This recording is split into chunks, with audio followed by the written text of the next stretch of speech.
নমস্কার, আমি তাপসী। তাপসী রান্নাঘরে সকলকে অনেক স্বাগত জানাই। চলে এসেছি আবার একটি সম্পূর্ণ নতুন রেসিপি নিয়ে। আজকের রেসিপি কাউন চাল বা সামা চালের পায়েস। অনেকেই হয়তো আপনারা সামা চাল হিসাবেও চেনেন। তো যে নামেই চিনুন না কেন, এখানে আমি 60 ml মতো নিয়ে নিয়েছি আর কি সামা চাল। এবার আমি চালটাকে ধুয়ে নেব। 2-3 বার জল পাল্টিয়ে ধুয়ে নিলেই যথেষ্ট। তো চলুন চালটাকে এবার আমি ধুয়ে নিয়ে আসি। জল চালটাকে আমি ভালো করে ধুয়ে নিয়েছি। এবার একটুখানি এখানে আমি ঘিটাকে মাখিয়ে রাখবো। যাদের হাতে অনেকটা সময় থাকবে তারা মোটামুটি 1 ঘন্টা বা আধা ঘন্টা আগেও যদি ঘিটা মাখিয়ে দেওয়া হয় তাতেও কিন্তু টেস্টটা ভীষণ ভালো হয়।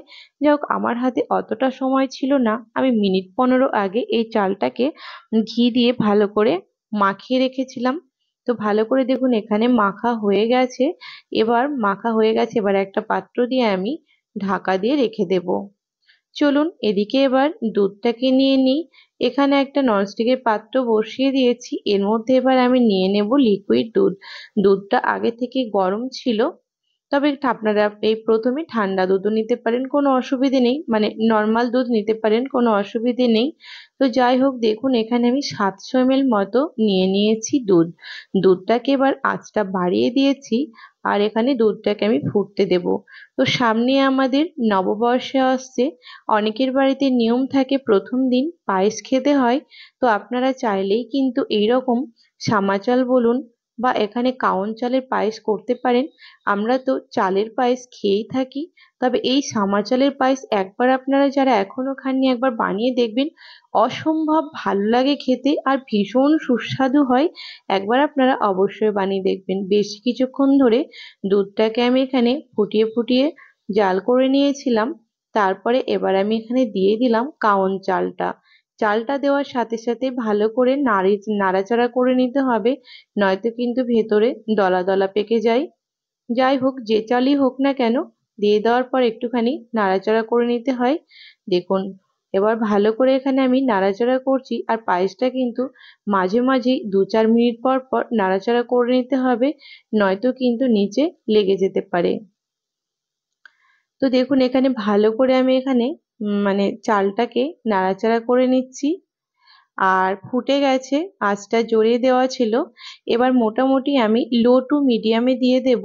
এতে কি হবে, জাল হওয়ার সাথে সাথে দুধটাও কমে আসবে। আর এখানে দেখুন আমি নিয়ে নিচ্ছি একটা কাপের মধ্যে আহ গুঁড়ো দুধ, মানে আমল দুধ নিয়ে নিচ্ছি, যেহেতু ওখানে আমি 700 ml দুধটা দিয়েছিলাম আর দুধটা একটু কম ছিল, যার জন্য এখানে আমি দিয়ে দিলাম 3 চামচ আমল দুধ।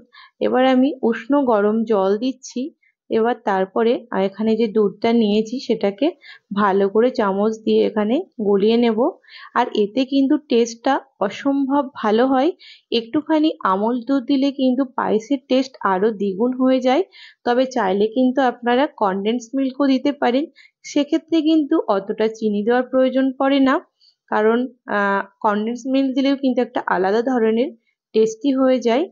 আমল দুধ দিলেও চিনির পরিমাণটা একটু কম দিতে হয়, কারণ যেহেতু আমল দুধের মধ্যেও কিন্তু একটা হালকা মিষ্টি ভাব থাকে, শুধু তার জন্য।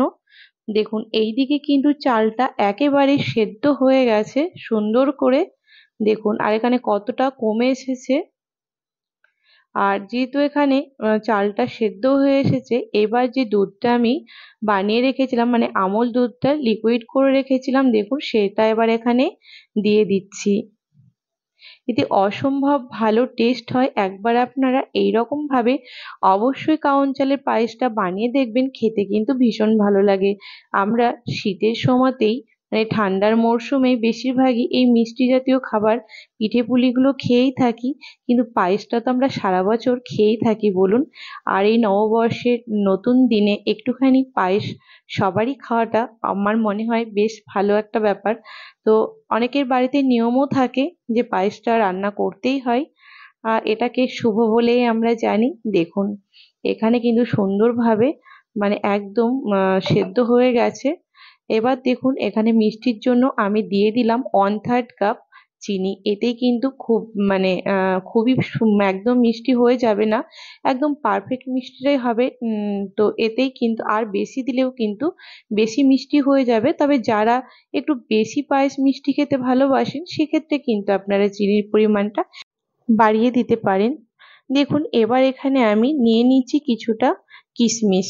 কাজু যেহেতু এই সময় আমার কাছে ছিল না আর পায়েসটাও ভীষণ খেতে ইচ্ছে করেছিল, তাই করে নিয়েছিলাম। তাই কিছুটা এখানে শুধু মানে কিশমিশটাই আমি ভালো করে ধুয়ে রেখেছি সেটাই দেব, কাজুটা আর এখানে দেওয়া হয়নি। তবে কি বলুন তো, কাজু ছাড়াও কিন্তু পায়েসটা দেখতে একটু অন্যরকম লাগে, যেহেতু আমরা কাজু কিশমিশ দুটো দিয়ে পায়েস করেই থাকি। এতে কিন্তু টেস্টের কোনো পরিবর্তন হয় না। তবে এটা শুধু মানে কিশমিশ দিয়েও কিন্তু আপনারা করতেই পারেন, ভীষণ ভালো লাগে খেতে। তো দেখুন এইবার যেহেতু আমার পায়েসটা একদম হয়ে গেছে, আর দুটো এলাচ আমি থেতো করে এবার দিয়ে দিলাম। বেশ ভালো করে এবার এখানে মিশিয়ে নেব। আর কিশমিশটাও দিয়েছিলাম আর এখানে এলাচটাও দিয়ে দিয়েছি। এবার ভালো করে, যেহেতু আঁচটা একদম কমই রয়েছে, ভালো করে এখানে আমি নাড়াচাড়া করে নেব। তারপর গ্যাসটাকে বন্ধ করে ঢাকা দিয়ে রেখে দেব মিনিট 5 মতো। যেভাবে মানে চালের পায়েসটা খুব তাড়াতাড়ি মানে জলটা কম থাকলে, দুধটা কম থাকলে শক্ত হয়ে আসে, এটা কিন্তু এই সামা চালের ক্ষেত্রে অতটা হয় না। দেখুন একদম মানে পারফেক্ট হয়েছে। চলুন এবার একটা পাত্রে কিন্তু আমি এই পায়েসটাকে নামিয়ে নেব। আর দেখে নিশ্চয়ই আপনারা বুঝতেই পারছেন কতটা সুন্দর হয়েছে। বিশ্বাস করুন অসম্ভব খেতে ভালো হয়। তো পায়েসটা এখানে একদম ঢেলে নেওয়া হয়ে গেছে। এবার কিছুটা এখানে আমি পেস্তা কুচিয়ে নিয়েছিলাম, পায়েসের ওপরে পেস্তাটাই দিচ্ছি, এতে দেখতেও সুন্দর লাগে। আর দেখতে সুন্দর লাগার পাশাপাশি পেস্তা খাওয়াও ভালো আর খেতেও কিন্তু অসম্ভব ভালো লাগে। দেখুন ওপরটা একদম চেঞ্জ হয়ে গেছে। আর এখানে কয়েক ধাগা আমি এখানে দিয়ে দেব কেশর, এতেও কিন্তু বেশ ভালো লাগে দেখতে। তো যারা এখনো আমার চ্যানেলটিকে সাবস্ক্রাইব করেনি তাদের অনুরোধ জানাচ্ছি, যারা ইউটিউব থেকে দেখছেন প্লিজ আমার চ্যানেলটিকে সাবস্ক্রাইব করে পাশে থাকা বেল আইকনটি প্রেস করবেন। তাহলে আমার নতুন নতুন ভিডিও আপলোড করার সাথে সাথে প্রথম আপনাদের কাছেই পৌঁছে যাবে। আর আজকের রেসিপি যদি আপনাদের ভালো লেগে থাকে তাহলে কিন্তু লাইক শেয়ার করতে ভুলবেন না, কমেন্টে আমাকে অবশ্যই জানাবেন এই পায়েসের রেসিপিটি আপনাদের কেমন লেগেছে। ভালো লাগলে আপনারা অবশ্যই বাড়িতে বানিয়ে খেয়ে সেটাও আপনারা আমাকে জানাবেন এটা আপনাদের কেমন লেগেছিল। তো চলুন একটা প্লেটের মধ্যে আপনাদের নিয়ে আমি দেখাচ্ছি এটা কতটা সুন্দর হয়েছে। দেখুন আর ঠিক ঘনত্বটা কিন্তু এইরকমই থাকবে এটার, এটা কিন্তু আর জমে যাবে না, যার জন্য ঠিক এরকম দেখুন অসম্ভব ভালো লাগে খেতে। আপনারা অবশ্যই এটাকে বানিয়ে খেয়ে আমাকে অবশ্যই জানাবেন আপনাদের কেমন লেগেছিল। তো আজকের মতো টাটা, দেখা হবে আবার একটি নতুন এপিসোডে, নতুন রেসিপি নিয়ে হাজির হয়ে যাব।